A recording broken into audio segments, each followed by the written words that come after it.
News 18 Jammu.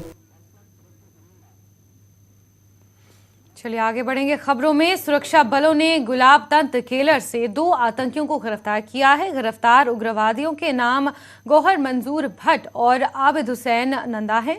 दोनों आतंकी दरबगाम पुलगांव के रहने वाले हैं। गिरफ्तार आतंकियों के कब्जे से 1 पिस्तौल, 1 ग्रेनेड, 10 राउंड और 60,000 रुपए बरामद किए गए हैं।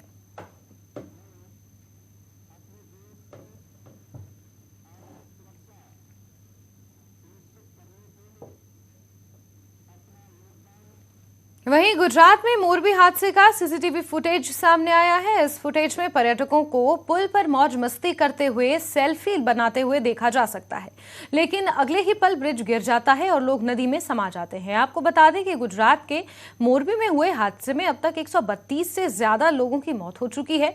राहत और बचाव कार्य जारी है। मोरबी हादसे को लेकर रखरखाव करने वाली एजेंसी के खिलाफ धारा 304, 308 और धारा 114 के तहत क्रिमिनल केस दर्ज किया गया है। जांच शुरू कर दी गई है। अनैच्छिक हत्या, लापरवाही का अपराध भी दर्ज किया गया है।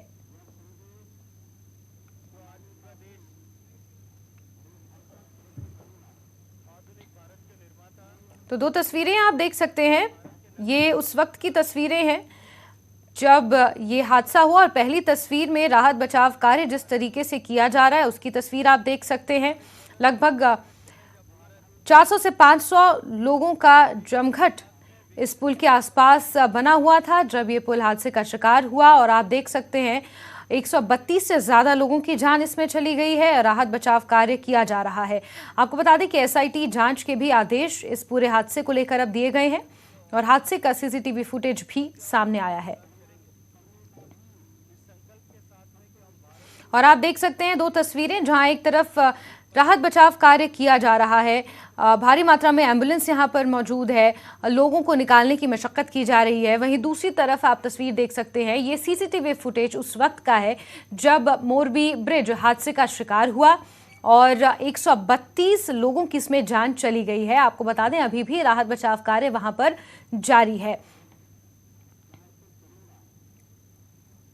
तो अस्पताल के अंदर की भी कुछ तस्वीरें आप देख सकते हैं। यहाँ पर जो पीड़ित हैं, जो जख्मी हुए हैं, वो अस्पताल में इलाज के लिए भर्ती है। वहीं दूसरी तरफ आप देख सकते हैं हादसे से पहले की पुल की ये तस्वीर जहां लोग सेल्फी लेते हुए नजर आ रहे हैं, मस्ती करते हुए नजर आ रहे हैं, और अचानक पल झपकते ही ये पुल टूट जाता है और बहुत से लोग नदी में समा जाते हैं। मोरबी पुल है, ये गुजरात में स्थित 200 फीट लंबा ये पुल है। बहुत ज़्यादा चौड़ा भी नहीं है, लेकिन जिस तरीके से भारी संख्या में वहाँ पर लोग मौजूद थे, ये अंदेशा लगाया जा रहा था कि किसी भी वक्त हादसा हो सकता है। हालांकि इस पुल के रखरखाव करने वाली कंपनी के ऊपर कई धाराओं के तहत मामला दर्ज किया गया है। एसआईटी जांच के भी आदेश दिए गए हैं।